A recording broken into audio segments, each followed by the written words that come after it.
গন্তব্যে ছুটে চলেছে ত্রয়োদশ জাতীয় সংসদ নির্বাচনের ট্রেন। ভোট যত এগিয়ে আসছে ততই উত্তাপ ছড়াচ্ছে বিভিন্ন আসনে নির্বাচনী আলাপ। টেকনাফ থেকে তেঁতুলিয়া দেশের বিভিন্ন আসনে চলছে ভোটের নানা রকম হিসাব নিকাশ।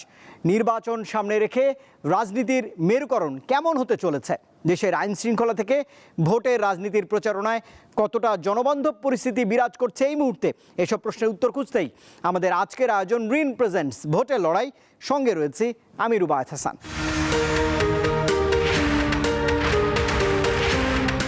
ভোটের লড়াই আমরা কথা বলি মাঠে যারা এবার নির্বাচন করছেন, ত্রয়োদশ জাতীয় সংসদ নির্বাচন জমজমাট, প্রচারণা রয়েছে। আইন শৃঙ্খলা পরিস্থিতি কেমন দেখছেন?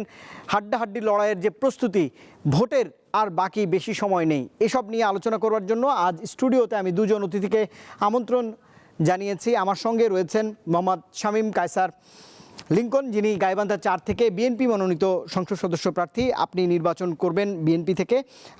আপনার এই আয়োজনে আপনাকে স্বাগত জানাচ্ছি মোহাম্মদ লিঙ্কন। আর একই সঙ্গে আমার সঙ্গে রয়েছেন অধ্যক্ষ সৈয়দ মোসাদ্দেক বিল্লাহ আল মাদানী, যিনি ঢাকা 4 ঢাকার অন্যতম একটি আসন ইসলামী আন্দোলন বাংলাদেশ মনোনীত প্রার্থী। আপনাকে আমন্ত্রণ জানাচ্ছি। সরাসরি প্রথমে একটু যেতে চাই মোহাম্মদ শামীম কায়সার লিঙ্কন, আপনার কাছে। আপনি উত্তরের এই জনপদ থেকে লড়বেন। আতঙ্ক, আমেজ, সংশয় কোনটা রয়েছে এই মুহূর্তে নির্বাচনী মাঠে, এটির ব্যাখ্যা দিয়ে আসলে আমরা এই আয়োজন শুরু করতে চাই। আসসালামু আলাইকুম রহমতুল্লাহ। বিসমিল্লাহির রহমানির রহিম। নাহমাদুহু ওয়া নুসাল্লি আলা রাসূলিহিল কারীম, আম্মা বাদ। আপনার মাধ্যমে এই দীপ্ত টিভির ভোটের লড়াই অনুষ্ঠানের দর্শক শ্রোতাকে স্বাগত এবং অভিনন্দন জানাচ্ছি, এবং সেই সাথে আমার সহ আলোচক আমার উস্তাদ সমতুল্য হবেন, তাকেও অভিনন্দন জানাচ্ছি। দেখুন, আপনি যেটা বললেন আতঙ্ক, সংশয়, আমেজ। আমি আসলে কি বিগত 3রা নভেম্বর 2025-এ আমাদের প্রথম স্টেপের যে মনোনয়নগুলো ঘোষণা করা হয়েছে, আলহামদুলিল্লাহ সেখানে আমার নামটা ছিল। সত্যি কথা বলতে কি, আপনি you might be a little bit disappointed যে কন্টেম্পোরারি বেশ কিছু ইস্যুস হয়তো বা আমি আপনার সাথে খুব একটা আলাপও ততটা রেসপন্ডও করতে পারবো না। কারণ কি, I am at the moment totally too much election centric. আচ্ছা, মানে 3 তারিখের পর থেকে এখন পর্যন্ত আসলে আমরা টোটালি ভোটারের সাথে আমরা একেবারে ওতপ্রোতভাবে জড়িত। তো আমি যেটা দেখতে পাচ্ছি আমার নির্বাচনী এলাকায়, সেটা হলো আলহামদুলিল্লাহ সংশয়। প্রথমে বলবো যে আতঙ্ক কেটে উঠে, সংশয় কেটে উঠে আলহামদুলিল্লাহ। বিশেষ করে আপনার বিগত 25শে ডিসেম্বর আমাদের আগামীর বাংলাদেশ ইনশাআল্লাহ জনাব তারেক রহমান সাহেব দেশের মাটিতে পা রাখার পর থেকে সংশয়টা কেটে উঠে এখন আমরা আমেজে এবং আসলে অনেকটা হৈ হৈ রই রই উৎসবমুখর পরিবেশে আমার নির্বাচনী এলাকা বিরাজ করছে আলহামদুলিল্লাহ। নিশ্চয়ই। একটু আবারও অধ্যক্ষ সৈয়দ মোসাদ্দেক বিল্লাহ আল মাদানী, আপনার কাছেও একটু জানতে চাই, ভোটের বাকি মাত্র 3 সপ্তাহ, 22 তারিখ থেকে প্রচারণায় নেমে পড়বেন আপনারা, একদম আনুষ্ঠানিক প্রচারণায়। বিধিনিষেধ মানবার এক ধরনের বাধ্যবাধকতা রয়েছে। ইসির জন্য এই নির্বাচন তো একটি বড় চ্যালেঞ্জ। মাঠে যখন যাচ্ছেন, একদম রাজধানীর প্রাণকেন্দ্রের যে আসন থেকে আপনি লড়বেন, কেমন দেখছেন ভোটের পরিবেশ এই মুহূর্তে?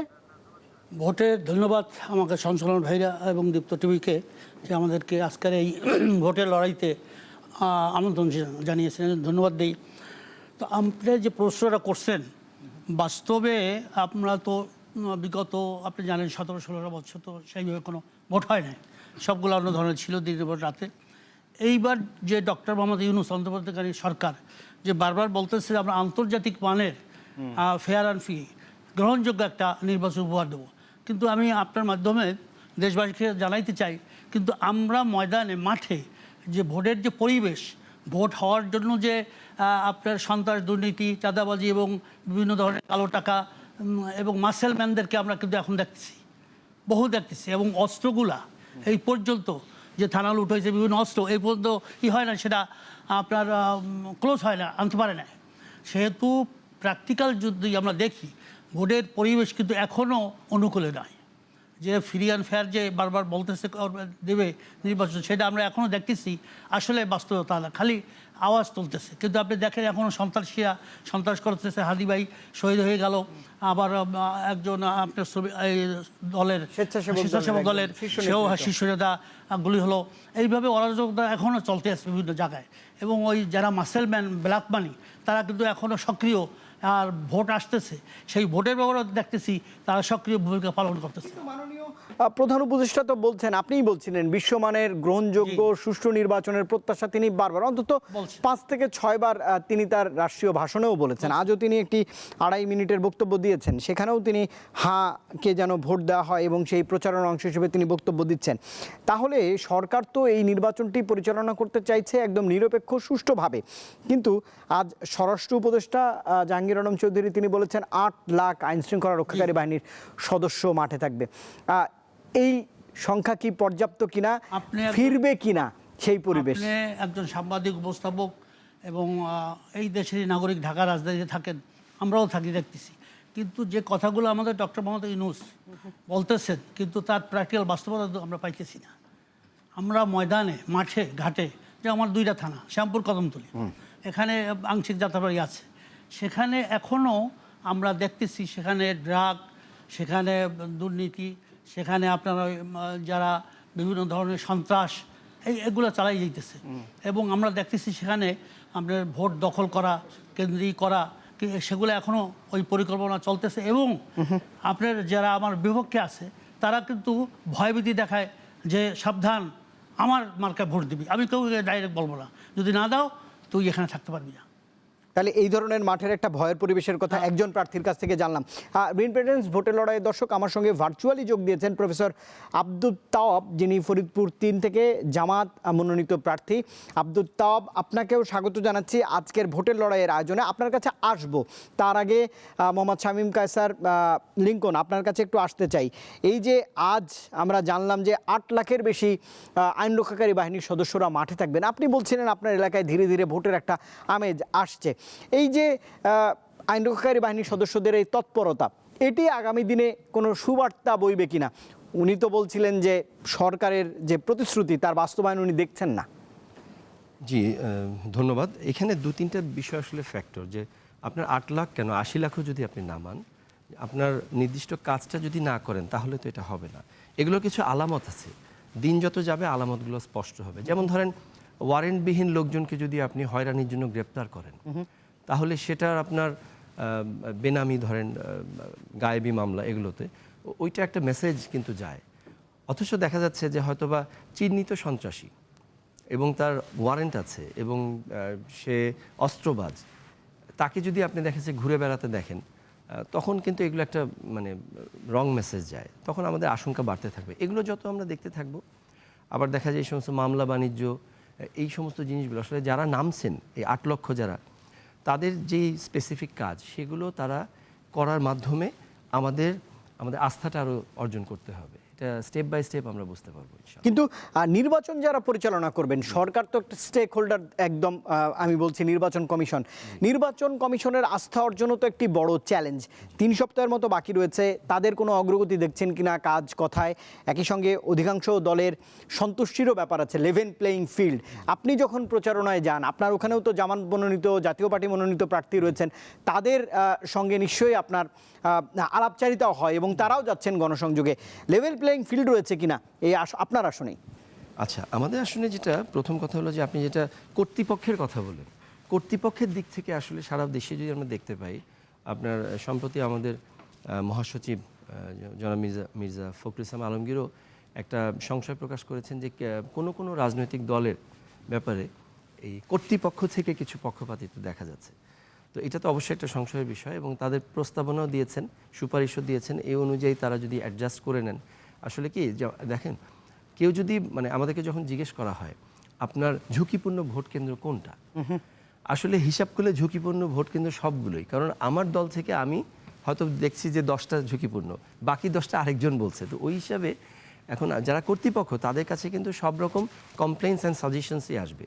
তো তাদেরকে তথ্য প্রমাণের ভিত্তিতে দেখা গেলো যে কোনো একটা প্রতিষ্ঠানের কোনো একজন শিক্ষকের ব্যাপারে কথা আসলো, they have all the agencies, they can do the investigations and take necessary actions. তো এটাই হলো আসলে এটার ভিত্তিতে জিনিসটা বলা যাবে। আর দ্বিতীয় যে বিষয়টা, সেটা হলো আমাদের যে উৎসবমুখর পরিবেশ, এটার একটা কারণ আছে।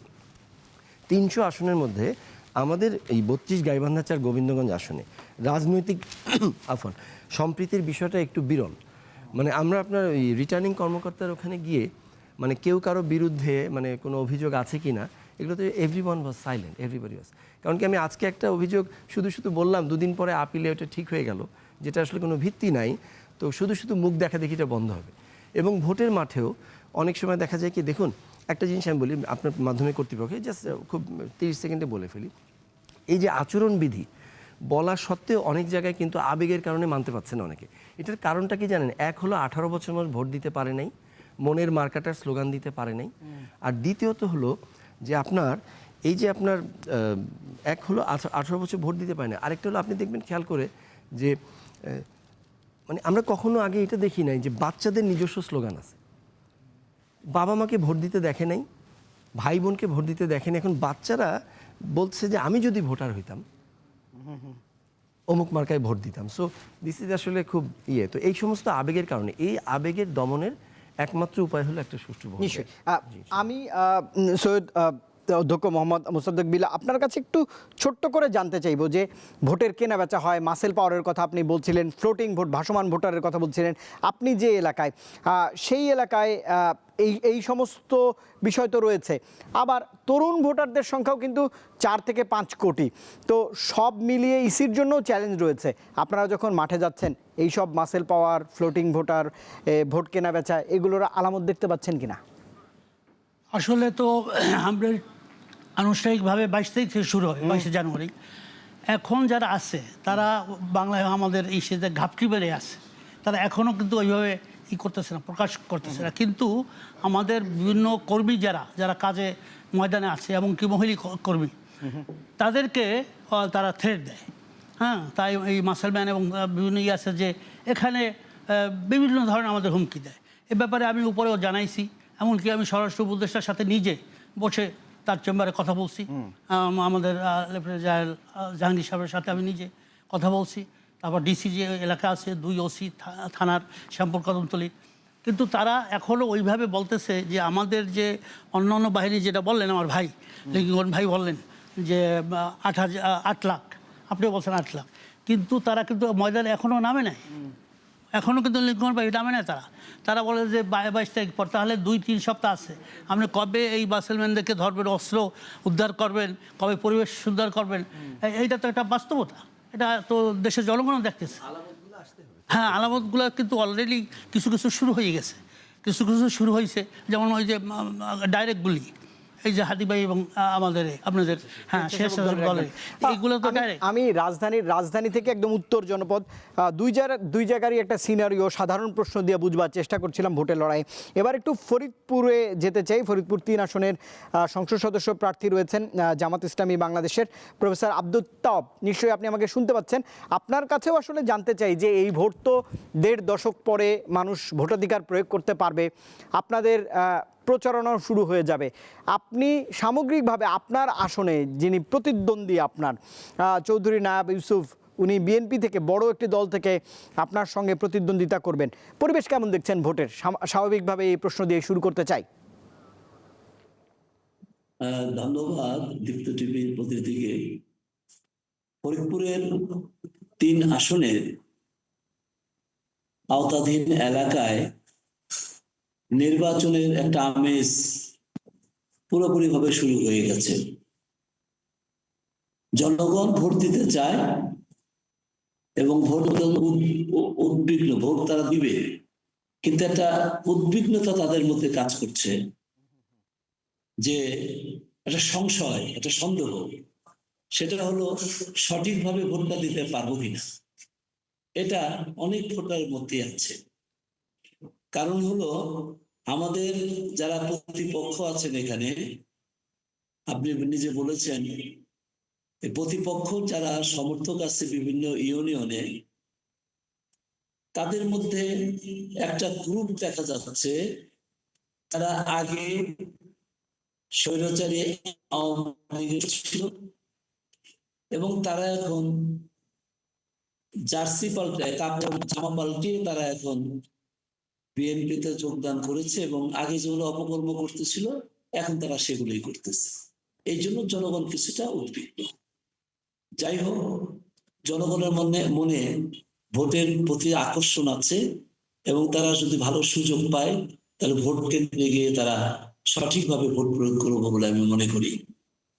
আরেকটা জিনিস হলো যে এখানে যেমন কিছু কাজ আছে সেগুলো প্রশাসনকে বললেও সে কাজগুলো করা যাচ্ছে না।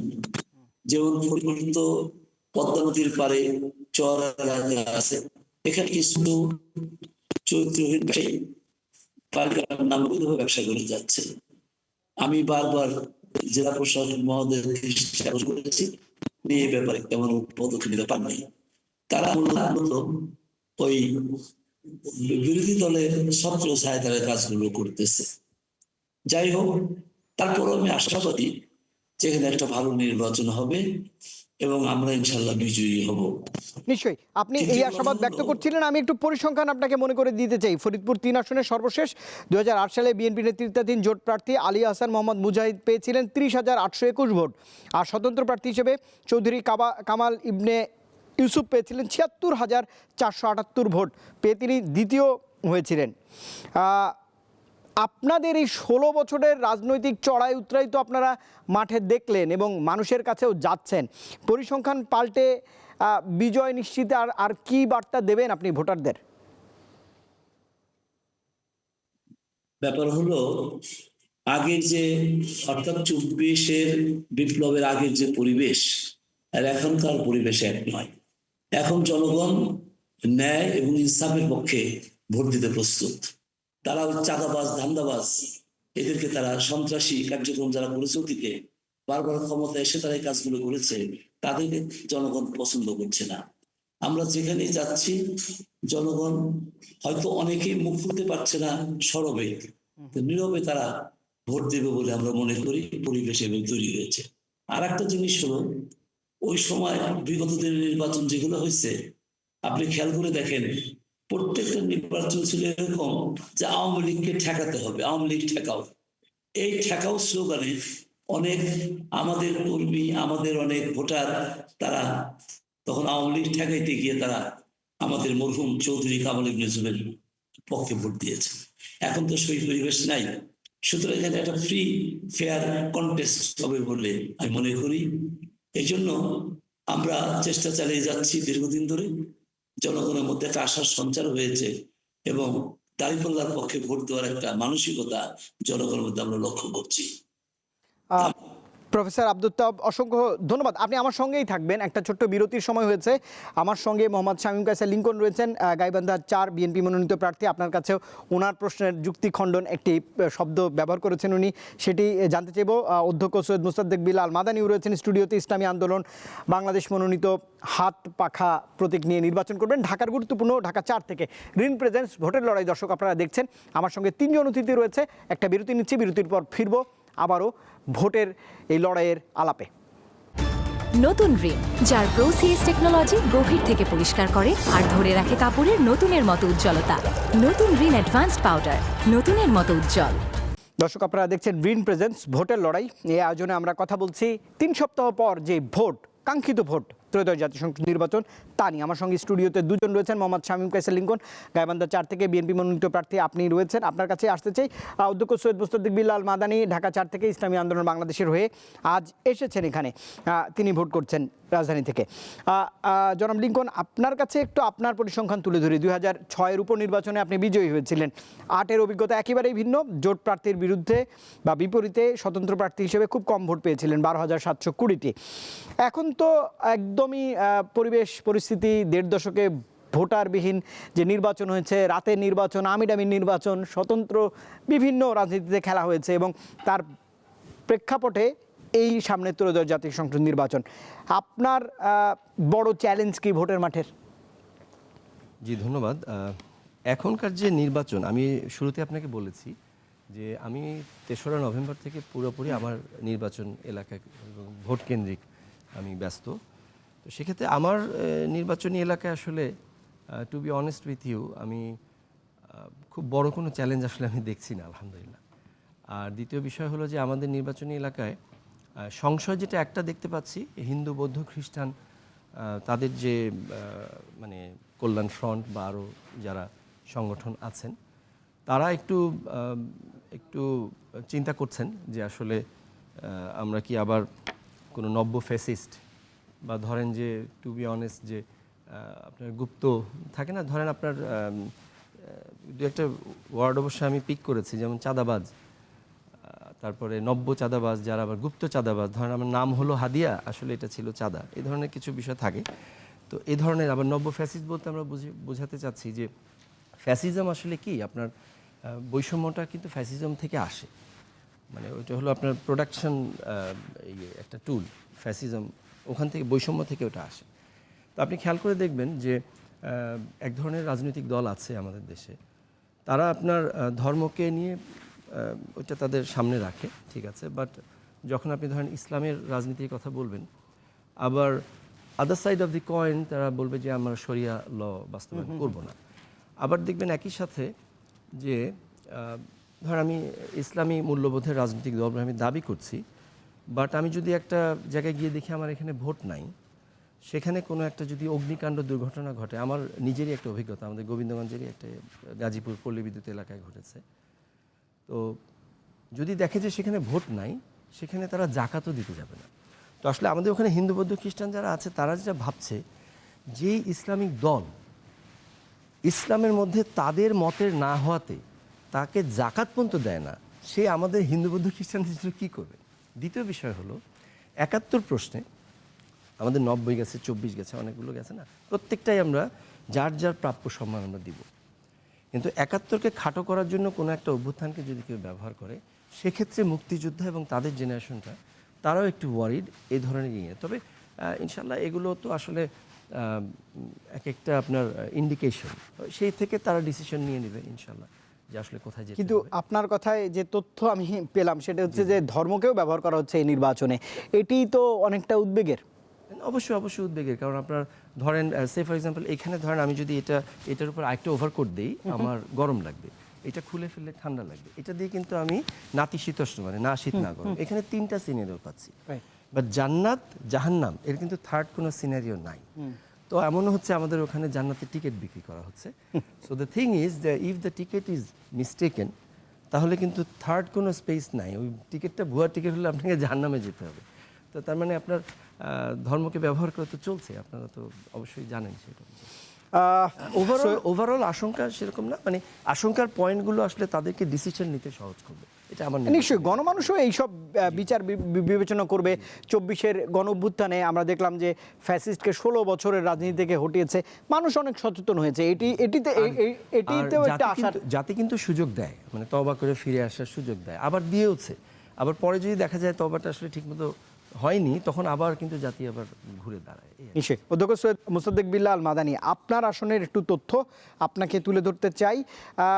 তার আগে একটু বলতে চাই যে 11 দলীয় জোটে এক ধরনের বিভাজন একদম প্রকট, আপনারা সেই জোটে ছিলেন, কিভাবে কি হলো সেটি যদি একটু আপনি ব্যাখ্যা করতে পারেন বলবেন। আমি একটি কোট করছি, Jamaat Islami secretary general HM. Hamidur Rahman বলেছেন, গোলাম পরওয়ার, হ্যাঁ সেক্রেটারি জেনারেল মিয়া মোহাম্মদ গোলাম উনি পরওয়ার। সহকারী secretary general HM. Hamidur Rahman, তার বক্তব্য আমি কোট করছি। তিনি বলেছেন যে আপনাদের জন্য চেয়ারও খালি রেখেছি, মানে জামাত খালি রেখেছে, আসনও ফাঁকা রাখা হয়েছে, কি করণীয় ছিল আমাদের, মানে জামাতের কাছে টানার এই প্রয়াসকে জামাত একটা মূল্যায়ন করতে বলেছে আপনাদেরকে, আপনার দলকে, সেই মূল্যায়ন আপনারা করবেন কিনা। একই সঙ্গে ফয়জুল করিমের যে আসন রয়েছে তাতে জামাতের মতো বড় দল ওনার আসনে প্রার্থী দেবে না, এটা ডাক্তার তাহের সাহেব বলেছেন। কি মন্তব্য করবেন ইসলামী আন্দোলনের পক্ষ থেকে? ধন্যবাদ। আসলে সময় উপযোগী আমরা চাইছিলাম যেটা, যে ইসলামের নামে one box for election, right, এই 2026 ইসলামের জন্য, ইসলামী শরিয়ত। আমার ভাই লিঙ্কন ভাই তো আল্লাহওয়ালা লোক, আমার চেয়েও দরবেশ সুফি দিনদার, কিন্তু তার নেতা যে মহাসচিব মির্জা ফখরুল ইসলাম আলমগীর, সে ডাইরেক্ট বলে দিয়েছে যে আমরা ইসলামী শরিয়ায় বিশ্বাস করি না, ইসলামে চাই না, ঠিক কিনা? এরা যখন আমি বলবো এটার বিষয়ে উনি বলবেন, আপনি পয়েন্ট আউট করেন। বলবেন, হ্যাঁ। তো ইসলামী শরিয়া তারা চায় না, ওকে। তারপর আমাদের যে তারেক রহমান ভাই, আমার সাথেও তার পরিচয় আছে, বন্ধুত্ব আছে, শিলনের বসে যে আমরা বাংলাদেশকে মৌলবাদের অবতারণা করতে দেব না, এই দুই নেতার দুই। যাই হোক, এদেশ 54 বছর স্বাধীনতা হয়েছে, আমরা সবাই কি দেখছি, বিএনপি, আওয়ামী লীগ, জাতীয় পার্টি, সোনার বাংলা, সবুজ বাংলা সবই আমরা দেখছি। আমরা এবছর যেটা চাই যে এই ডক্টর মোহাম্মদ ইউনূসের অন্তর্বর্তীকালীন সরকারের, আমরা চাই যে একটা ইসলামী স্টেট যেখানে খুন খারাপি, ধর্ষণ, চুরি ডাকাতি, সন্ত্রাস, টাকা পাচার, ব্যাংক লুট হবে না। এইটা চাই। এটা একমাত্র আমরা যতটুকু পড়াশোনা করছি, যেমন আমি ঢাকা ইউনিভার্সিটিতে 91-এ মাস্টার্স ফার্স্ট ক্লাস থার্ড হয়েছি, ঢাকা ইউনিভার্সিটির ছাত্র। তারপর আমি স্কলারশিপ পাইলাম সৌদি সরকারের, সেখানে আমি এমফিল করলাম 7 বছর। তা আমরা যেটা দেখলাম, তাহলে আমি দুনিয়ার যে শিক্ষা, দুনিয়ার যে রাজনীতি, এই যে রাজনীতিগুলো আমরা যে করি বাংলাদেশে, সবই কিন্তু নিজের পকেট ভরা এবং নিজের ব্যক্তি, কিন্তু দেশের জন্য যে করা, দেশটাকে যে পাশ্চাত্য, বিশেষ করে এই যে আধিপত্যবাদ যে ভারত, সে যে আমাদেরকে পুরা জিম্মি করে রাখছে, সে পুতুলের মতো হাসিনাকে নাচাইছে। এইভাবে যদি দেখি যে এই আধিপত্যবাদ যারা ভারতীয়, তারা এই দেশটাকে চায় যে তারা শাসন করে ভারতের কথায় চলবে, যেটা বিগত দিনে আমরা দেখতে পাইতেছি প্র্যাকটিক্যাল। সেটা এই দেশের জনগণ আপনার জুলাইয়ের অভ্যুত্থান দ্বারা শেষ করে দিয়েছে। কিন্তু আপনি বলছিলেন যে আপনারা ধর্মভিত্তিক দল নিয়ে একটা ইসলামিক স্টেটের মধ্যে একটা, হ্যাঁ, কিন্তু আপনাদের মধ্যে বিভাজন হলো কেন? একটু আমি 1 মিনিট বলি যে ধর্ম নিয়ে না, ইসলামী যে কোড অফ কমপ্লিট লাইফ, আল ইয়াউমা আকমালতু লাকুম দীনাকুম ওয়া আতমামতু আলাইকুম নিয়ামাতি ওয়া রাদিতু লাকুম ইসলাম। ইসলাম কিন্তু অন্যান্য ধর্মের মতো শুধু ধর্ম না, এটা ভুল ব্যাখ্যা। ইসলাম একটা দিন, পরিপূর্ণ দিন। আপনি খালি 1 সেকেন্ড বলি যে মক্কা রাসূলুল্লাহ সাল্লাল্লাহু আলাইহি ওয়াসাল্লাম 40 বছরের নবুয়ত প্রাপ্ত হওয়ার পর মক্কায় তিনি 13 বছর দাওয়াত দিয়েছেন, 13 বছর। তারপরে তাকে যখন কতল করতে চাইলো কাফেররা, আল্লাহ জানাই দিল, ইয়া হাবিবি, আপনি এখন হিজরত করেন, আপনি জনগণ মক্কা থেকে কোথায় মদিনায়। সেখানে 10 বছর যাইয়া আল্লাহর হাবিব কী করলেন? ইসলামী স্টেট কায়েম করলেন, সুলহ হুদাইবিয়া করলেন, হুদাইবিয়ার সন্ধি। ওখানে সমস্ত কিছু করার পরে আপনি দেখেন রসুলের মতো লোক যে না সৃষ্টি করলে হইতো না, সেই মোহাম্মদ সাল্লাল্লাহু আলাইহি সাল্লামকে আপনার উহুদের ময়দানে কাফেররা দান শহীদ করে দিল, ধান সব ভাঙিয়া রক্তাক্ত করলো। তাইফে তার মাথায় পাথর নিক্ষেপ করে কাফেররা তাকে ওখানে হত্যার চেষ্টা না, করলো। সবই ঠিক আছে, সবই ঠিক আছে, কিন্তু আপনাদের মধ্যে বিভাজনটা হলো কেন? আমাদের ভিতরে যেটা বিভাজন, আসলে ওইভাবে বিভাজন আমি বলবো না। কেন বলবো না? কারণ আমরা চাইছিলাম ওয়ান বক্স, এবং এখানে আমি কারো নাম বলবো না, কারো করবো না, কারণ সবাই চায় শান্তি, কারণ কল্যাণ রাষ্ট্র। আমরা চাই সবাই কল্যাণ রাষ্ট্র। এখানে জুয়া, মদ, চুরি, ধর্ষণ, খুন খারাপি থাকবে না, একটা নিরাপদ ইসলাম। কেননা 92% মুসলিম এই বাংলাদেশে বাস করে, দ্বিতীয় বৃহত্তম মুসলিম দেশ। সেহেতু আমরা চাইছি যে এখানে আমরা বিভিন্ন দেশে যেভাবে আইন আছে, আমাদের দেশের এর আগে যে বিচারপতিরা কোনো কিন্তু ন্যায় বিচার করতে পারেন নাই, উপর থেকে বলছে সেইটাই তারা রায় দিচ্ছে। এটা কিন্তু বাস্তব ট্রু।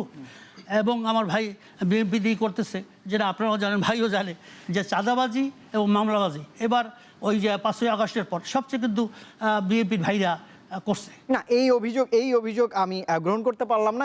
গণমাধ্যমের ব্যক্তিত্ব হিসেবে আমি বলি যে সব দলের এই 16 মাসে একদম যারা দাবিও করেছিল যে একদম, লিংকন ভাইও জানবেন যে আমি নতুন দল এনসিপির কথা বলতে পারি, তাদের যে নেতৃত্ব, তাদেরকে আমরা 16 মাস দেখেছি না, কত ধরনের অভিযোগ রয়েছে। এখন জামাতের শীর্ষ নেতৃত্ব থেকে শুরু করে তৃণমূলের নেতৃত্ব, আমি অন্তত একাধিক বক্তব্য আপনাকে দেখাতে পারবো যে বক্তব্যে অসঙ্গতি রয়েছে। আবার ওনাদের দলের অনেককেই আমরা দেখেছি যে চাঁদাবাজির সঙ্গেও জড়িত। সবারটাই বলতে হবে, একদম যদি আপনি শুধুমাত্র লিংকন ভাইকেই বলেন, মেজরিটি মাস্ট বি গ্রান্টেড, মানে বেশিরভাগটা বলছি, ছোটগুলো বলি। আচ্ছা, থ্যাংক ইউ সো মাচ। এখন আমরা যে 8 দল, যেটা আমরা চাইছি ইসলামী শরিয়া ভিত্তিক একটা শাসন, যাতে বাংলাদেশ শান্তি হয়। কারণ আল্লাহ আমাদের সৃষ্টি করছে, তিনি আমাদের স্রষ্টা, তিনি বানাইয়া একটা সংবিধান দিয়ে দিয়েছে, সেটার নাম কোরআনুল কারীম। আমরা যদি আমাদের কোরআনুল কারীম অনুযায়ী আমরা আমাদের ব্যক্তিগত জীবন, পারিবারিক জীবন, সামাজিক জীবন, রাজনৈতিক জীবন সব যদি পরিচালনা করি, দেখবো যে একটা আল্লাহর রহমত এবং একটা শান্তি হবে। এইটা আমরা গবেষণা করে সারা ওয়ার্ল্ডের যারা স্কলার আছে তারা বলতেছে। এখন আমাদের দেশে যদি আমার ভাই, সেও একজন জেনারেল শিক্ষিত, কিন্তু মাশাআল্লাহ তার সব দিক দিয়ে সুন্নাত তরিকা অনুযায়ী, এটা ভালো লাগতেছে আমার কাছে। হ্যাঁ, উনি যাই যদি সংসদে যখন মদের লাইসেন্স দেওয়ার ব্যাপারে আসবে, যখন জেনার ওপিনিয়ন আসবে আমাদের দেশে, তো ওই এর পক্ষে যদি ভোট দেয়, তাহলে ওনার এই যে সুন্নাত কোনো দাম নাই। না, আমি ধর্ম নিয়ে কথা বলা খুবই ধর্ম না, স্পর্শকাতর। কোরআনের কথা লিঙ্কন ভাই এবং মাদানী সাহেব, আপনার কাছে আমি জানতে চাই যে জি। এই দেশের 92% মানব মুসলিম, খুবই প্রশ্নটা অন্যভাবে নেবেন না, এই নির্বাচনে এই ভোট ঘিরে এই অনুভূতিকে, ধর্মীয় অনুভূতিকে কি ব্যবহার করছে? আমি তো বললাম যে ইসলাম শুধু ধর্ম না, কোড অফ কমপ্লিট লাইফ, এটা একটা পুরা জীবন ব্যবস্থা। এবং আপনি অর্ধ পৃথিবী শাসন করছে দ্বিতীয় খলিফা ওমর খাত্তাব রাদিয়াল্লাহু তাআলা আনহু। খালেদ বিন ওয়ালিদ 156 উপরে যুদ্ধে শরিক হয়েছে, সবগুলো দিচ্ছে।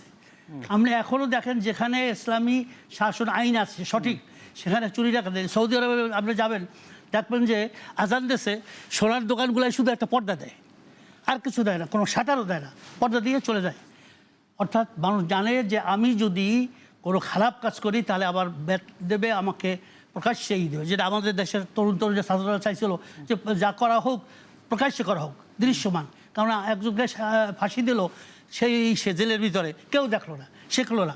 ওখান থেকে যদি আমরা এটা সবাই চাইতেছে, তরুণরাও চাইতেছে, যারা এই আপনার 24-এর বিপ্লবের নেতা তারাও চাইতেছে।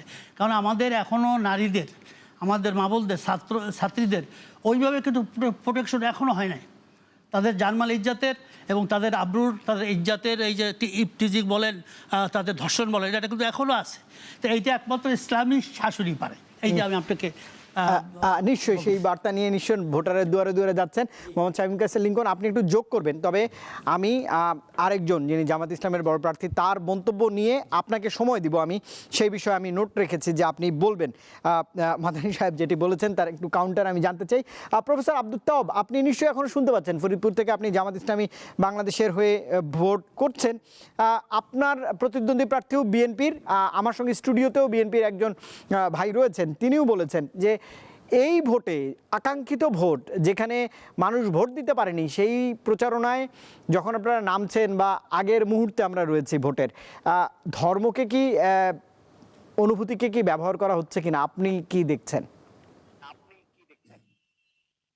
এখানে ধর্মীয় অনুভূতিকে ব্যবহার করা হচ্ছে না। আমরা জনগণের কাছে একটা বিপ্লব উত্তর নতুন বাংলাদেশ গড়ার স্বপ্ন নিয়ে তাদেরকে আমরা ন্যায় ও ইনসাফের পক্ষে ভোট দেওয়ার জন্য উদ্বুদ্ধ করছি। এখানে এটা পরিষ্কার যে আমাদের সমাজে অন্যায়, অবিচার, অত্যাচার, নির্যাতন চরমভাবে চলে আসছে। এর থেকে জাতিকে বাঁচাবার জন্য একমাত্র এই আল্লাহর বিধান, ন্যায় ও ইনসাফ ভিত্তিক একটা সমাজ কায়েম করা ছাড়া এটার প্রতিবিধান করা সম্ভব নয়। এই জন্য জামাত ইসলামী জনগণকে ন্যায় ও ইনসাফের প্রতি দাঁড়িপাল্লায় ভোট দেওয়ার জন্য উদ্বুদ্ধ করছে। জনাব আব্দুল তাওয়াব, আপনার কাছে আমার দ্বিতীয় প্রশ্ন। আপনারা ন্যায়ভিত্তিক ইসলামিক একটি ব্যবস্থাপনার রাষ্ট্র গঠনের জন্য এই ভোটের মাঠে প্রতিদ্বন্দ্বিতা করছেন, মানুষের দ্বারে দ্বারে যাচ্ছেন। নিশ্চয়ই সেটি হয়তো 12ই ফেব্রুয়ারি নির্বাচনের পরেই আসলে বোঝা যাবে। কিন্তু বড় রাজনৈতিক দল হিসেবে আপনারা তো ক্ষমতাতেও ছিলেন, বাংলাদেশ জাতীয়তাবাদী দল বিএনপির সঙ্গে জোট করে আপনারা ক্ষমতার স্বাদও পেয়েছিলেন। এখন পুরনো বাস্তবতা, এখন এই বড় রাজনৈতিক দলের সঙ্গে আপনাদের দ্বন্দ্ব রয়েছে। আবার আপনারা 11 দলীয় জোট করলেন, সেখানে এই আমার সঙ্গে অতিথি রয়েছেন অধ্যক্ষ সৈয়দ মোসাদ্দেক বিল্লাহ আল মাদানী, তিনি ঢাকা 4 থেকে ইসলামী আন্দোলন বাংলাদেশের হয়ে লড়ছেন। তাদের সঙ্গে জোট থেকে এক ধরনের বিভক্তি রয়েছে।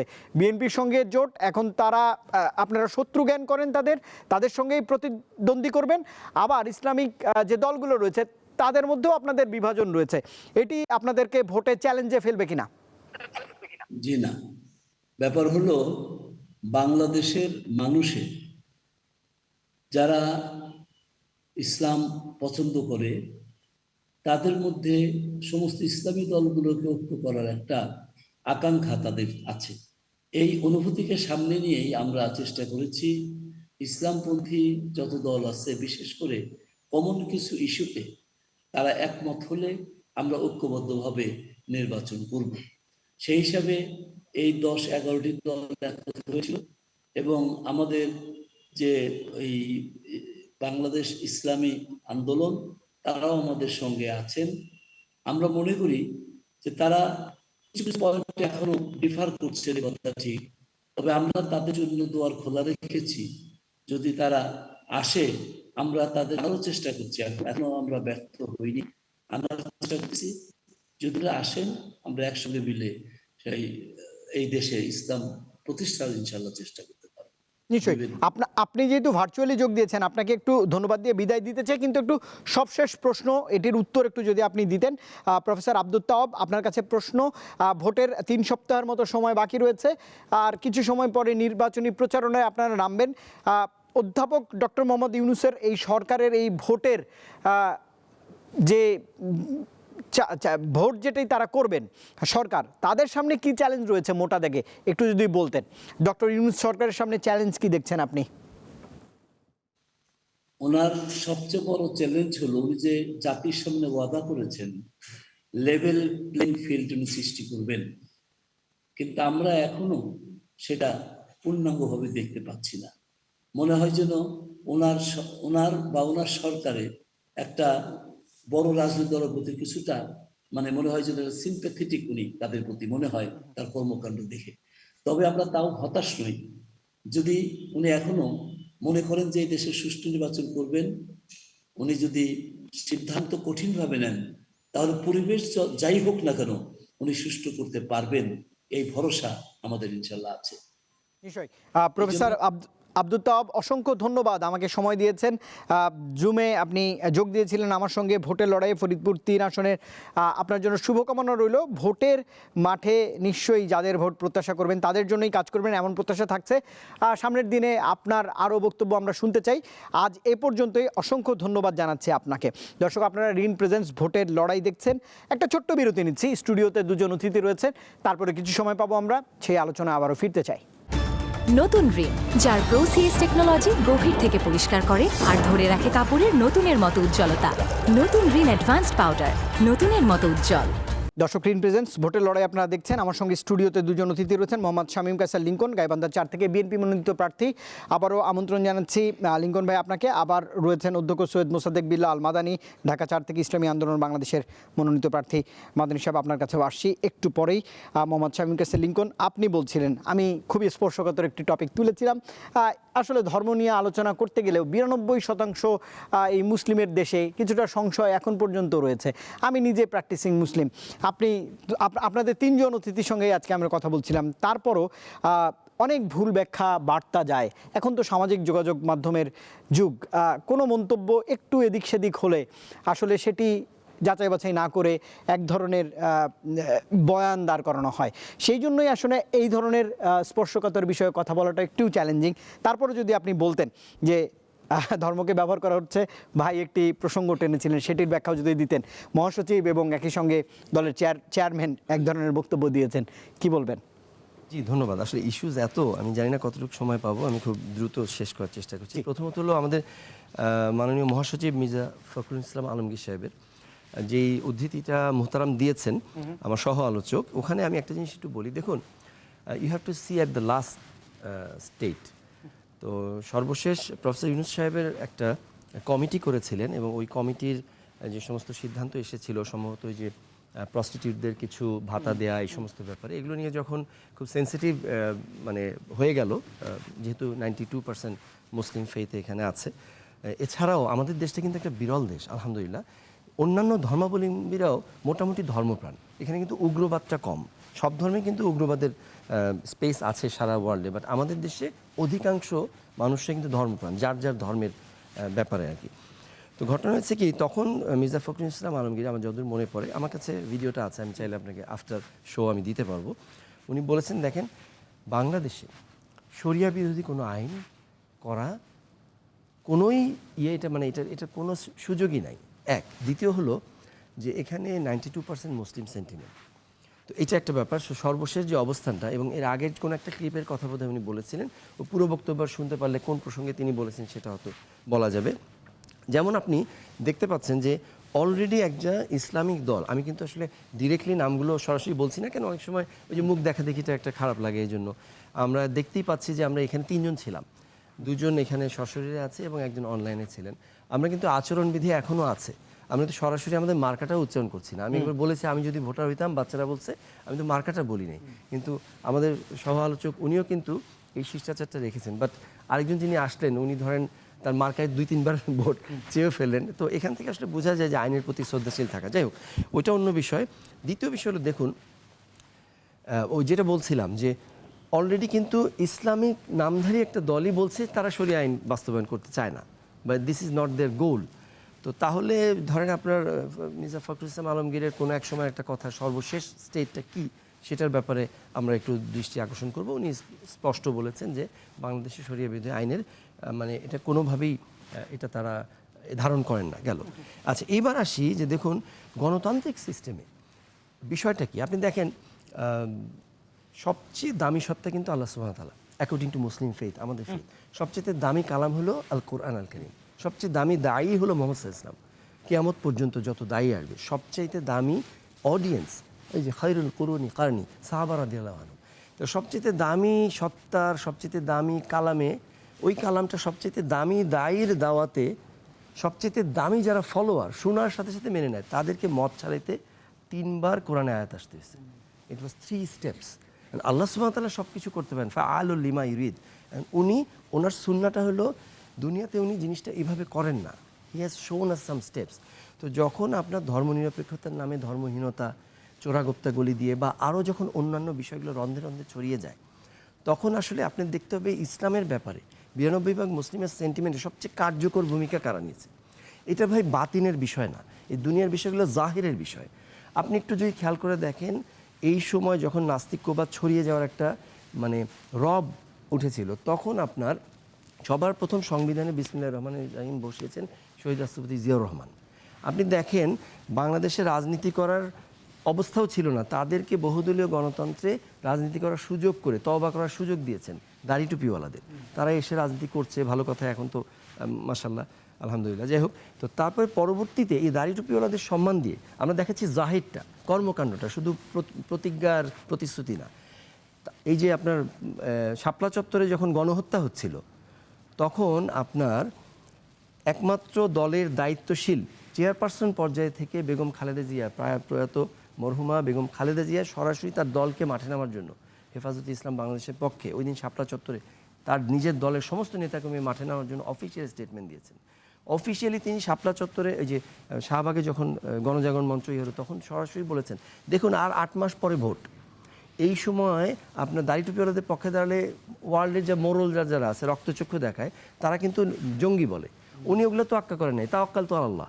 উনি বলছেন যে ওইটা নাস্তিকদের আখড়া। যখন দাড়ি টুপিওয়ালাদের দেশে রাজনীতি করার সুযোগ ছিল না, তওবা করে রাজনীতির সুযোগ দিয়েছেন জিয়াউর রহমান, তাদেরকে হাতে পতাকা তুলে দিয়েছেন বেগম খালেদা জিয়া। শেষ করে দিচ্ছি, দেখেন তাদের যখন নিজের দলের মার্কাও ছিল না, তখন আগামীর বাংলাদেশ জনাব তারেক রহমান তাদের হাতে ধানের শীষ তুলে দিয়েছেন। আমি তো ভোট চাওয়ার জন্য বলিনি, আমি ঘটনা বলার জন্য বলছি। উনি কিন্তু ভোট চেয়েছেন। যাই হোক, তার হাতে নিজের মার্কে আইডেন্টিটি ক্রাইসিস ছিল, তখন আইডেন্টিটি দিয়ে দিয়েছেন। সবশেষ দেখুন জনাব তারেক রহমান সাহেব 5 মাস পরে ভোট, 12ই সেপ্টেম্বর থেকে 12ই ফেব্রুয়ারি 5 মাস পরে ভোট। উনি চিন্তা করেন নাই বিশ্ব মোরলরা কী ভাববে। উনি বেনিয়ামিন নেতানিয়াহুকে 12ই সেপ্টেম্বর জনাব তারেক রহমান নিজের অফিসিয়াল ব্লু ভেরিফাইড ফেসবুক পেজে বেনিয়ামিন নেতানিয়াহুকে গণহত্যাকারী বলে ইংরেজিতে পোস্ট দিয়েছে। It's not so easy man.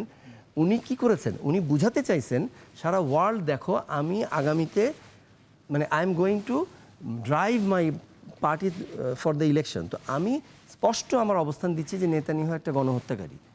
তো মানে এটা হলো জাহের কারা করছে। আপনি বলেন এটা যদি বাংলায় দিত তাহলে বাংলা ভাষাভাষীরা জানতো, তাদেরকে ট্রান্সলেট করে বোঝাতে হতো।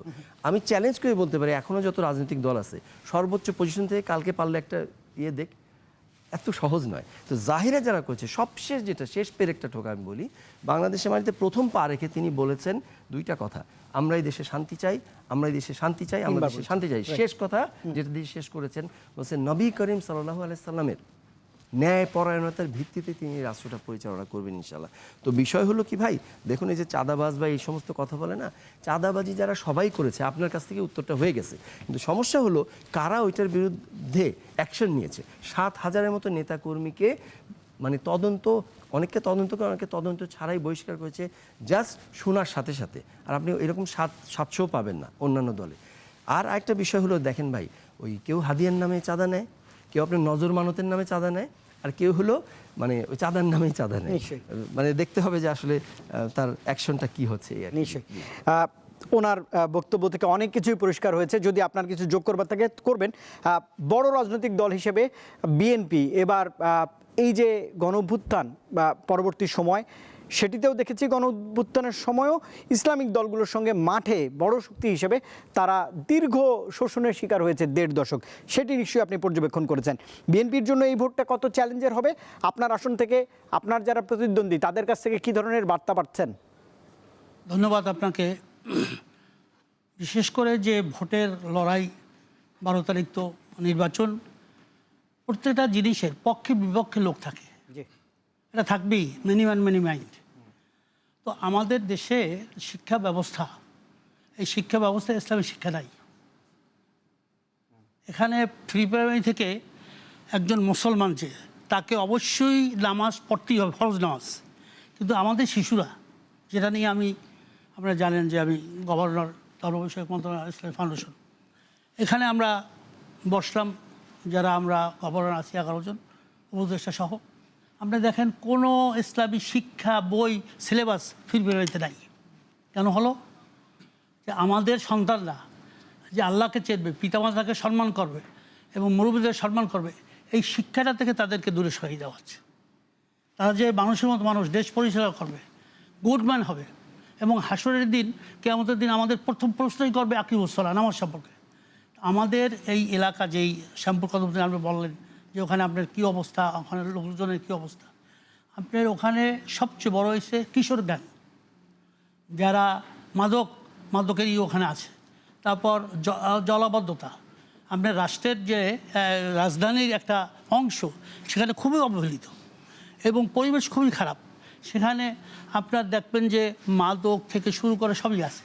এখন এই যে 54 বছর যারা দেশ চালাইছে, বিএনপি এর আগে 3বার আসছে সরকারে, তাই না? আওয়ামী লীগ আসছে, জাতীয় পার্টি আসছে, বিভিন্ন ধরনের সামরিক বাহিনী আসছে, দেশ চালাইছে। কিন্তু দেখার পর দেখা হয় যে আমাদের ওই এলাকায়, শ্যামপুর কদম, আমি ওখানেই থাকি, সেখানে আমার বাড়িও আছে, সেখানে কোনো কলেজ, বিশ্ববিদ্যালয় কলেজ নাই, মেডিকেল নাই, আপনার কমিউনিটি সেন্টার নাই, বড় ঈদগাহ ময়দান নাই, অবহেলিত।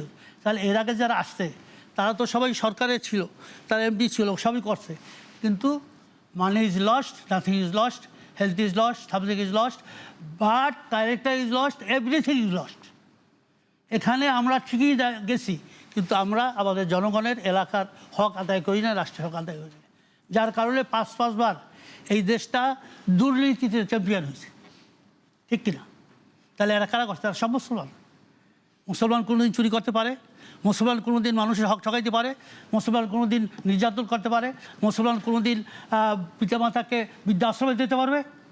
সে মুসলমানই না। তা আমরা চাই এটা চেঞ্জ করতে, নূতনত্ব, একটা পরিবর্তন চাই এই 24-এর কারণে, যে আমাদের ভিতরে সেই চরিত্র আসুক, রসুলের চরিত্র, সাহাবাদের চরিত্র, আখলাক, আমরা মানুষের ব্যবহার দিয়ে উনি ওনার রাজনৈতিক চিন্তা আদর্শ হিসেবে সে বিএনপি করতেছে, ওকে করুক। আপনি আর এক দল করেন, আমি ইসলামী শাসন কায়েম করার জন্য আমি চেষ্টা করতেছি। এবং জনগণ যদি বিএনপিকে চায়, জনগণ যদি ইসলামী আন্দোলনকে চায়, হাত পাকা চায়, জনগণ যদি আপনি অন্য দল স্বতন্ত্র তাকে চায়, দেবে, ভোট দেবে। আমরা আমাদের আদর্শ, আমাদের বিশ্বাস, আমাদের কি করব আমরা জিতলে, আমাদের কি টার্গেট, কোন টার্গেটে কাজ করব, এগুলো জনগণের কাছে আমরা তুলে ধরতেছি। বিএনপি তো 3বার সরকারি ছিলই, তারাও ধরতেছে আবার নূতনভাবে নেতা ছিল 17 বছর বাইরে, তাই না? সে আসছে, আমরা ভাই হিসাবে আমরা গেছি, আমাদের আন্দোলনের পক্ষ থেকে আমরা গেছি সেখানে, এবং মরহুমা খালেদা জিয়া রহমতুল্লাহ আলাই, আমরা তার ওখানেও জিয়ারত গেছি এবং যারা ছিলাম তার, এই সবগুলোই আমরা, এইটা মানবতা, এইটা মানবতা। আপনি আদর্শ বলবেন, আমি আমার আদর্শ বলবো, জনগণ যাকে। এখানেও তো আমাদের কোনো মাস্টার মাইন্ডের দরকার নেই, এখানেও তো আমাদের কোনো বিরুদ্ধে কথা বলার দরকার নেই, ঝগড়ার দরকার নেই। জনগণ ডিসাইড করবে কী হবে। এই জন্য একটা সুন্দর, গ্রহণযোগ্য, সুষ্ঠু নির্বাচন হোক, এই যে আমরা চাই। কিন্তু সেই পরিবেশটা কিন্তু এখনও, আমি আপনার মাধ্যমে সরকার প্রধানকে বলতে চাই, ডক্টর মোহাম্মদ ইউনূসকে, আপনি এবং ইসিকেও বলতে চাই, নির্বাচন কমিশনের, যে আপনারা সেই পরিবেশটা দেখেন, আপনারা গোয়েন্দা পাঠান, আপনাদের গোয়েন্দা আছে, এই যে কী অবস্থা, সেই পরিবেশটা আমরা চাই। এবং সুষ্ঠু সুন্দর একটা নির্বাচন হোক এবং জনগণ যেন তার ভোট দিয়া তার নেতাকে সে নির্বাচিত করতে পারে। তা আমরা মনে করি যে আমরা ইসলামী আন্দোলন, আমরা এই 38 বছর আমরা এই রাজনীতি করতেছি, আমাদের আদর্শ আমরা বিকাবো না, আমাদের আদর্শ আসল। আমরা ক্ষমতার লোভী না, এমপি মিনিস্টার না, আমরা এই দেশের জনগণ তাদেরকে মানুষ বানাইতে চাই, তারা যেন ইসলামের ওই শিক্ষায় শিক্ষিত হয়ে আমাদের দেশ আমাদের সাহায্য করে। অধ্যক্ষ সৈয়দ মোসাদ্দেক বিল্লাহ আল মাদানী, আমার আগ্রহ থেকেই জানতে চাই, আপনি বলছিলেন 38 বছরের রাজনীতি করেন, আপনাদের ক্ষমতার কেন্দ্রে আপনারা যেতে চান না, কিন্তু অনেক তো অফার বা সুযোগ পেয়েছিলেন জি বিগত 38 পাইছি, বছরে, কিন্তু আমরা চাইনি। এটা একটু ব্যাখ্যা করবেন। এটা ব্যাখ্যা করবো যে আপনারা জানেন যে আগের যে ফ্যাসিস্ট আওয়ামী লীগ সরকার ছিল, তারা 17 বছর আমাদের বিভিন্ন লোভ দেখাইছে, সিটের লোভ দেখাইছে, বিভিন্ন অর্থ বা এই দেখাইছে, কিন্তু আমার জানেন যে আমার আব্বা ফজল করিম পীর সাহেব চরমনাই, আমি তার দ্বিতীয় ছেলে, রেজাউল করিম আমার ছোটো ভাই, পিতাপিরি ভাই। তো আমরা বলছি যে না, আদর্শ কারণ আমরা তো মারা যাব, কবর তো আছেই সামনে। তাই সেই দুনিয়ায় এই যে আজকাল যে লুটপাট, 6টা ব্যাংক লুট করে শেষ করলো, এরাও কিন্তু মুসলমান, কিন্তু তাদের ভিতরে আল্লাহর ভয় নেই।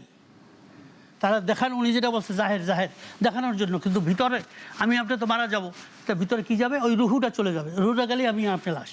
এই যে অনুভূতিটা আমাদের প্রজন্ম, এই যে যারা নূতন ভোটার হয়েছে, প্রায় আপনি বললেন যে হ্যাঁ ভোটার হয়েছে, এদেরকে মেসেজ দিতে চাই, তোমরা একটা পরিবর্তন আসো, নূতন বাংলাদেশ সবই তো দেখছি, এবার ইসলামের একটা দেখা দরকার। আমি সে ভাই লিঙ্কন ভাই তো এই যে ভালো, আমার চেয়েও ভালো আমল দাঁড়ানোর মধ্যে, আমরা এইটাই চাই, এই দেশকে আমরা সবাই মিলে করতে চাই, এখানে কেউ শর্ত না, যার আদর্শ সে বলবে, আপনি আদর্শ বলবেন যে আমি এইটা চাই, যেমন কেউ মাউসুতুল লেনিন কালমার্সের চায়, কেউ আপনার by the people for the people of the people Abraham লিঙ্কনের সেই চায়। আমরা কই যে না, আমরা বলতেছি যে কোরআন হাদিস রসুলের আদর্শ অর্ধ পৃথিবী শাসন করছে ওমর ইবনুল খাত্তাব, সেইভাবে আমরা চাই। আমরা কোনো উগ্রবাদী প্রশ্নই আসে না। আমরা যে আমাদের বহু বলে যে নারী বিদ্বেষী, মিথ্যা কথা, নারীদেরকে যে ইসলাম সম্মান দিয়েছে আর কেউ দেয় নাই। অধ্যক্ষ সৈয়দ মোসাদ্দেক বিল্লাহ আল মাদানী, অসংখ্য ধন্যবাদ এই আয়োজনে যোগ দিয়েছিলেন। এবার একটু শুনেই শেষ করতে চাই, মোহাম্মদ শামীম কায়সার লিঙ্কন, গাইবান্ধা 4 বিএনপি মনোনীত প্রার্থী, এই যে সবই তো দেখেছি, এই যে একটি টার্ম ব্যবহার করা হচ্ছে, এটি আসলে গণমানুষ কিভাবে গ্রহণ করছে, আমি কি মিন করবার চেষ্টা করছে, আপনি নিশ্চয়ই বুঝেছেন, এটি একটু বলবেন। এই যে সবই তো দেখেছি, সেই দেখার মধ্যে তো আমরা দেখেছি মহান মুক্তিযুদ্ধে একটি রাজনৈতিক দল এই দেশই চায়নি, সেটাও কিন্তু আমরা দেখেছি।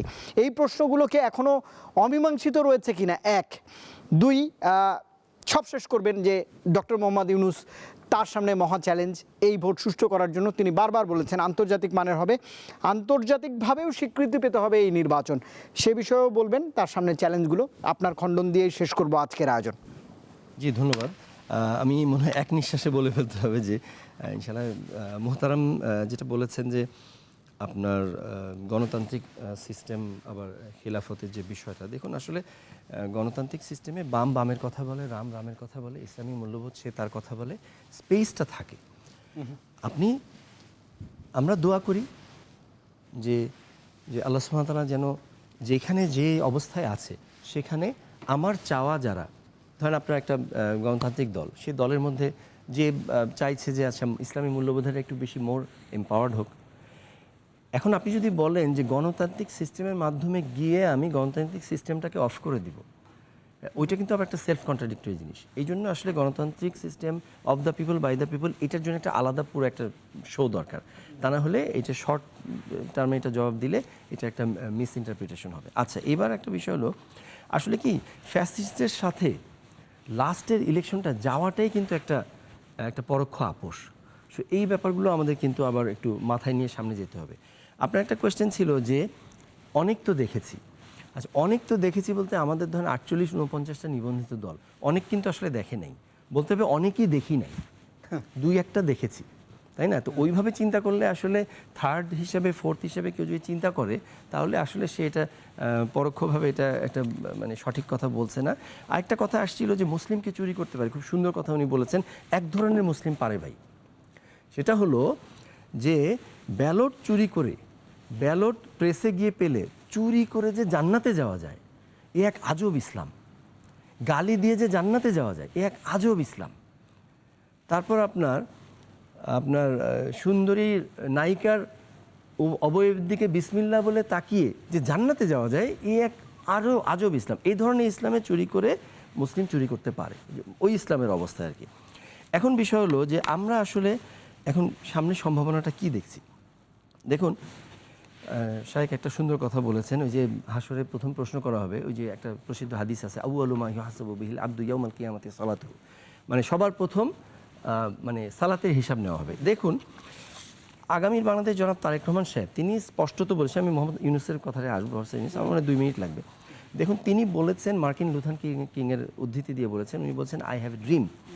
তো উনি বলেছেন I have a plan, because আসলে স্বপ্ন সেটাকেই বলে যেটা আসলে ঘুমিয়ে আমরা দেখি না, সেটা নয়, দেখি সেটাকে স্বপ্ন বলে। স্বপ্ন বলে যেটা বাস্তবায়ন করার অদম্য কৌতূহল প্রচেষ্টা আমাকে ঘুমাতে দেয় না, দ্যাট ইজ হোয়াট ইজ স্বপ্ন। তো ওইটাকে বাস্তবায়ন করার জন্য প্ল্যান লাগে। দেখুন, আপনি 31 দফা আমরা দিয়েছি, এখান থেকে শর্টলিস্ট করে 8টা টপিক কিন্তু আমরা মাঠে নিয়ে যাচ্ছি।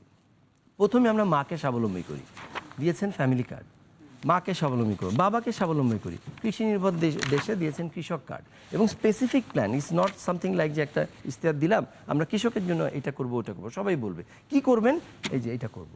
আচ্ছা, ভালো কথা, সন্তানটাকে সুস্থভাবে, পরিবারটাকে মানে সুখী সমৃদ্ধ করতে সুস্থতা লাগবে, দিয়েছেন স্বাস্থ্য খাতে প্ল্যান। তারপর আচ্ছা, ভালো কথা, ওর যে এনার্জিটা বার্ন করতে হবে, এটা কিভাবে করব? সে মাদকে যাবে, তারপরে পর্নেতে যাবে, তাহলে কি করবো? আমি ক্রীড়াঙ্গনে নিয়ে যাব, দিয়েছে ক্রীড়া সম্বন্ধে প্ল্যান। আচ্ছা, ভালো কথা, ওর তো সুশিক্ষা লাগবে, 20 কোটি মানুষের 40 কোটি হাত, তো ওকে নিয়ে আমি কিভাবে সামনে আগাবো, দিয়েছেন সুশিক্ষার প্ল্যান। এবং শুধু সুশিক্ষা, আনন্দময় শিক্ষা এবং দক্ষ জনশক্তি করার জন্য যে প্ল্যান। আচ্ছা, ভালো কথা, সবই না হয় হলো, 40 কোটি হাত আমি কার্যকরী করে ফেললাম, একে তোমার কাজ দিতে হবে, দিয়েছেন কর্মসংস্থানের প্ল্যান।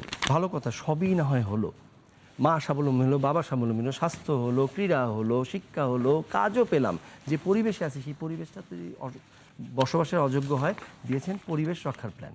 আচ্ছা, ভালো কথা, সবই হলো, এই জাতিটা সামনে এগিয়ে যাচ্ছে, এর মূল্যবোধ রাইট অর রং কে দেখাবে? রাইট অর রং দেখায় রিলিজিয়ন। যার রিলিজিয়ন নাই তারও কোনো একটা গুরু আছে, নাস্তিকও কিন্তু কোনো একটা গুরুর বই পড়ে, তাকে ফলো করে। সো তাকে যে রাইট অর রংটা বোঝাবে, এই রাইট অর রং বোঝানোর জন্য যে সমাজে যারা, এই যে মোহতারামদের মতো যারা হক এবং বাতিলটা বোঝায়, সেই ইমাম খতিব মুয়াজ্জিনদেরকে তাদের জন্য স্পেসিফিক প্ল্যান দিয়েছে। তিনি বলেছেন, এই যে 1993 সালে বেগম খালেদা জিয়া যে মক্তব সিস্টেমে, যেটা আপনার মসজিদ ভিত্তিক শিশু ও গণশিক্ষার কার্যক্রম ছিল, ওইটাকে বিস্তৃত করে রাজস্বের মধ্যে আনা যায় কিনা, সে ধরনের প্ল্যান আছে। এবং শুধু এটা মুসলিমদের জন্য না, অন্যান্য ফেইথের যারা সমমানের আছেন, পুরোহিত বলেন বা যারা আছেন প্রিস্ট বলেন, তাদের জন্য সেই জিনিসটা প্রযোজ্য হবে। এখন কথা হলো, এই সব কিছু যে 8টা আমি আনলাম, এই 8টা 0 হয়ে যাবে যদি বেড়ায় ক্ষেত খায়।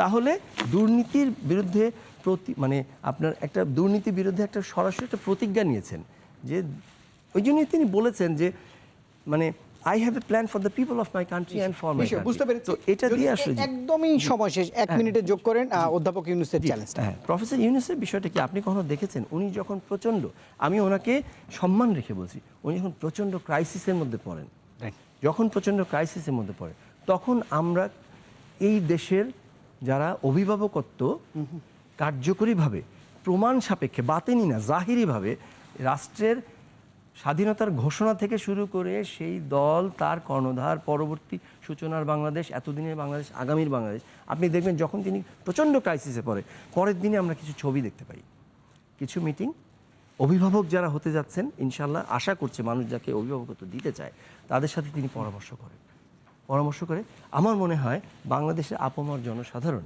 এই ভোটের জন্য মুখিয়ে আছে, তাকে তারা সবাই সমর্থন করে, যারা বাংলাদেশের পক্ষে সত্যি। ইনশাল্লাহ তিনি সমস্ত চ্যালেঞ্জ, যারা এত অভিজ্ঞ তারাই কত চ্যালেঞ্জে পড়েছে, উনি তো নিজেই বলেছেন আমি হাতে হাতে দেশ চালাচ্ছি, ওনাকে আমরা সহযোগিতা করে। নিশ্চয়ই। মোহাম্মদ শামীম কায়সার লিঙ্গন, অসংখ্য ধন্যবাদ, আপনি সময় দিয়েছেন। অধ্যক্ষ সৈয়দ মোসাদ্দেক বিল্লাহ আল মাদানী, অসংখ্য ধন্যবাদ, আর সময় দিতে পারছি না।